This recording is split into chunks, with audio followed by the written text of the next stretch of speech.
Hey everybody, how you been doing? I know it's been a very long time since I've uploaded the video, almost a year now.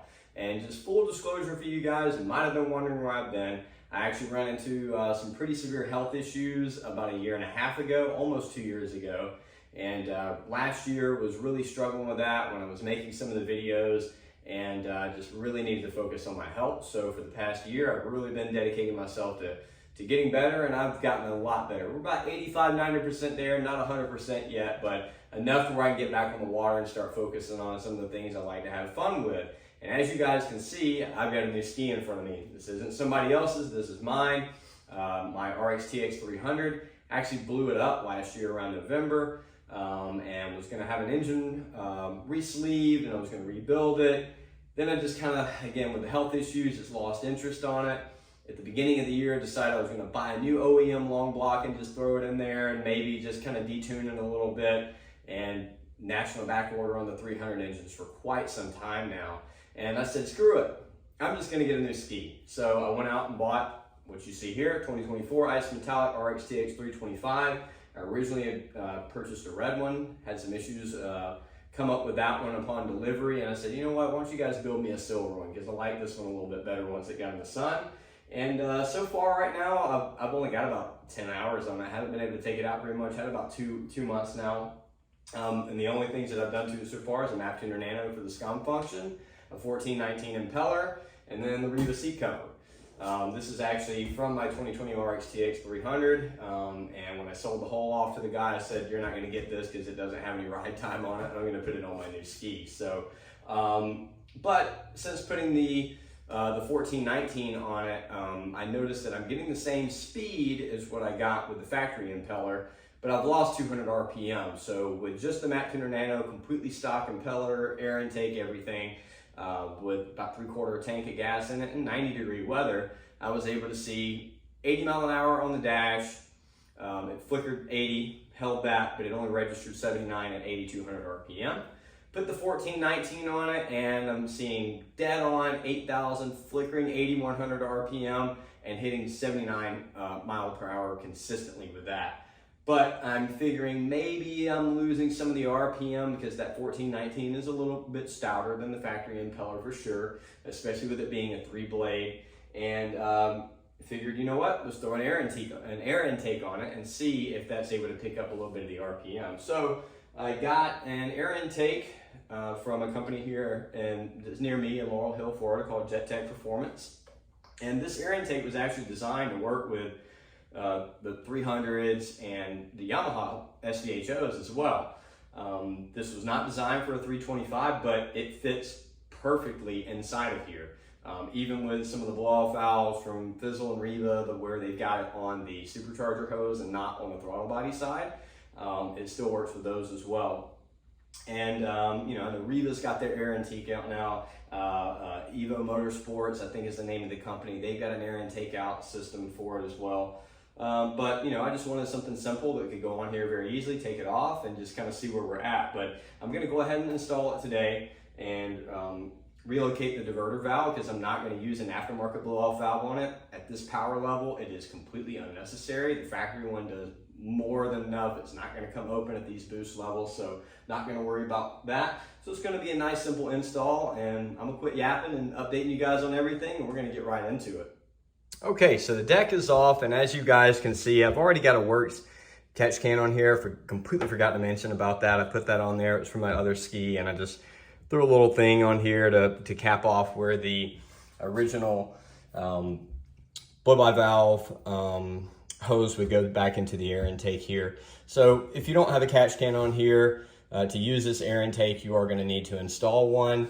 You would just have the factory hose that comes off of the blow-by valve here and goes into that. And it's just going to be a 1/4 inch hose clamp that you've got to take off of both of those.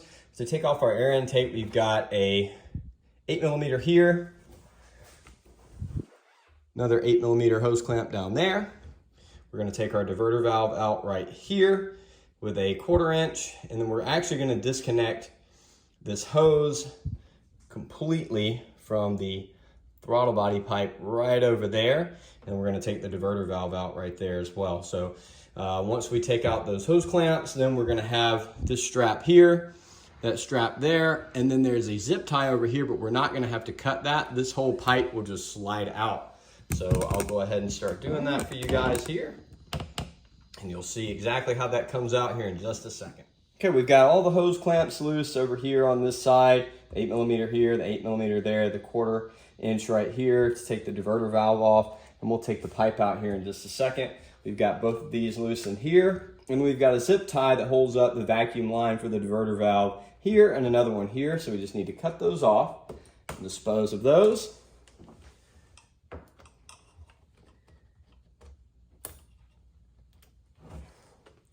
And once those are removed, we're just going to pull the pipe out here.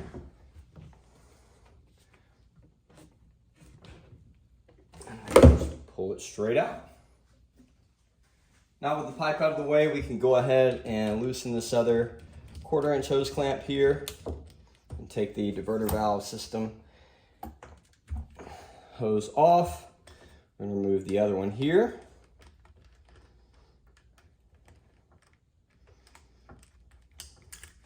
Pull that off. We're going to reuse one of these hose clamps, and we're going to use about a this is probably about a 2.5 inch piece of 1 inch inside diameter heater hose. Actually, we're going to have to use both the hose clamps. I forgot about that.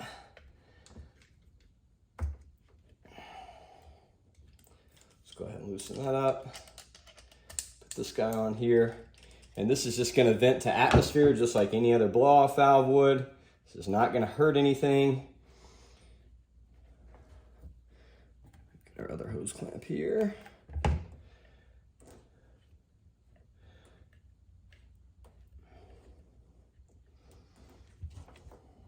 Place this over here.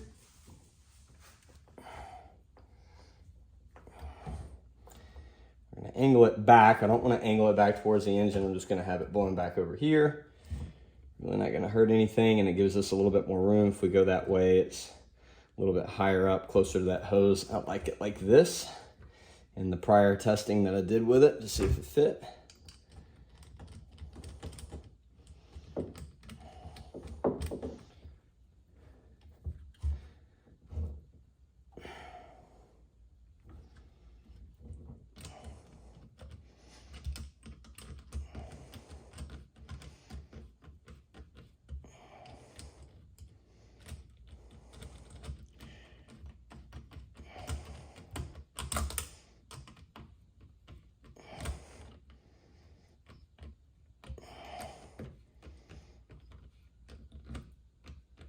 Okay, that's all we have to do to relocate that. And we'll obviously need to get some zip ties, and I'm not going to cut this down.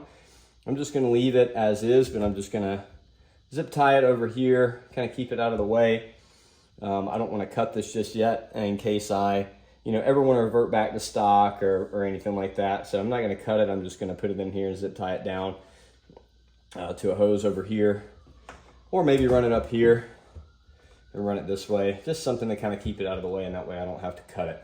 So now we've got that out of the way, we can go ahead and remove our other pipe here. Move that out of the way, and we're actually going to reuse this hose clamp here. The JetTech air intake does come with a big T-bolt clamp here, but if you can see into the supercharger here,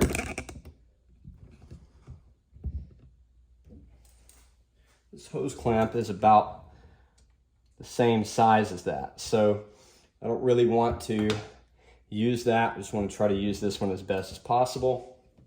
So go ahead, put our hose clamp on here. We're going to have to loosen it up a little bit more.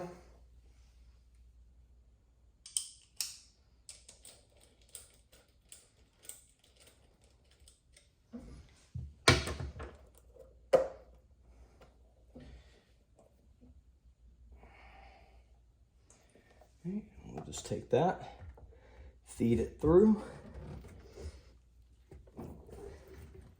I think I don't have the hose clamp loosening up enough. There we go.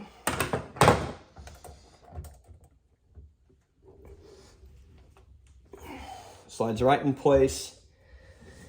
Actually fits pretty much perfect in here. I just need to make sure that I've got the hose clamp pushed back so I can tighten it.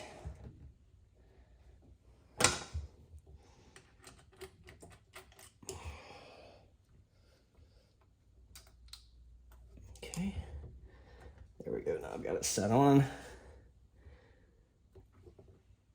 Slide our hose clamp in place. And you don't ever have to over tighten these air intakes. You just want it on here where it's snug.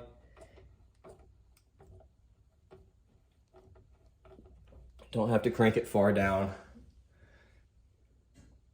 And then there you go. That is nicely in place there. There's also going to be these two pieces here. We're going to remove, these are 7mm, I believe, 7 or 6mm. So we'll take those off from the intake manifold, and that way we won't have these straps kind of just hanging around in here. We can move those out of the way, and we'll go get a zip tie, and we'll fire it up and see how it sounds. Okay, everything's installed. I've got the vacuum line for the diverter valve zip tied right there. Let's fire it up and see how it sounds.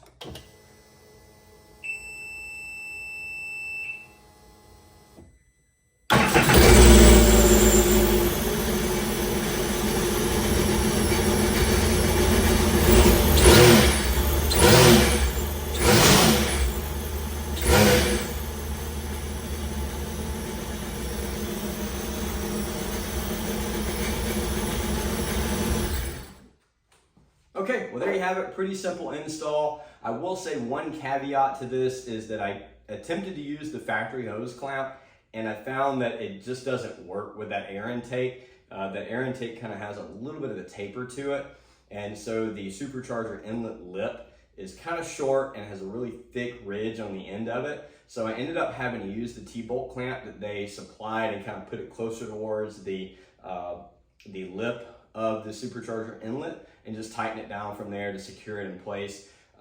It could be, you know, just because it's not specifically designed for this, or maybe mine has a little more taper to it than other ones. I'm not sure. Either way, I just wanted to try it and not have to break the bank on something like that. But I'm going to take it on the water hopefully sometime this week and see if I'm able to gain back a little bit of RPM with it. I know I'm not doing a direct back-to-back test with it, but it's even hotter air temperatures outside right now. So if I see a gain in RPM or speed or anything like that, then I know that it's definitely working. So, and I also have really good data to go by. I mean, last time it was 79 mile an hour at 8,000 to 8,100 RPM. So if I see even, you know, 8,100, 8,200, like I know that it's doing something and helping it out. I know people say that air intake from the factory is not a restriction on it, but I'm going to find out. I just wanted to see. I mean, the other ones were, these are a little bit bigger than the 300 one, but we'll see if it's going to be much of a restriction. But yeah, that's really all that I've got for you guys. Thank you so much for sticking around over the past year without me not posting anything, and I hope to see you guys more in the future. Take care.